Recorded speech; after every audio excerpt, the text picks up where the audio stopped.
মরছে নাকি? মরেই তো। ওই তো ভাই পানির যে কন্ডিশন দেখছি এত কি করা যাবে না। আর মোটামুটি 2টি সপ্তাহ মাঘ মাস থেকে কিছু আসলো না, কাল থেকে মনে করেন খরানি হবে, তাহলে কাজ হবে। এই মাছ এর থেকে মরবে কিন্তু। খাবার দিলে হ্যাঁ, খাবার দিলে পানি সবুজ বেশি হলে হবে, কারণ রোদ্রের যে অক্সিজেন, আবহাওয়া খারাপ হলে সে অক্সিজেনটা দিতে পারে না। কথা বুঝতে পেরেছেন? আমি যে পুকুরে কিছুই দিছি নি, পানি সাদা হয়ে যায়, ঘোলাই দেয় যে, হ্যাঁ, পানি ঘোলা হয়েছে যে।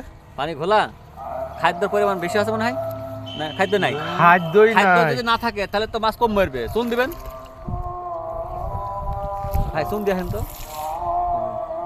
এই ডুব মারেন সকালবেলা খেয়ে। এই তো দেখছি। ওই যে তাহাজ ভাইয়ের মাছ আন্দার মাছ, আমি বলি বাল ছিল, চুন দিছো, কাজ খাবার করেছো? খাবার দিইনি তো, আমি খাবার খাই না, দিও নি। খাবার একটু কম খাবে, কিন্তু চুন দিতে হয়। কম খাবে মানে খাবার খাইছেই না। এই মনে করেন ওরা ভালো বেশি পড়েছে, আমরা তো একটু কম পড়েছি নাকি? এই একটাই মেন ওষুধ মাছের ফিশারি। হ্যাঁ, হ্যাঁ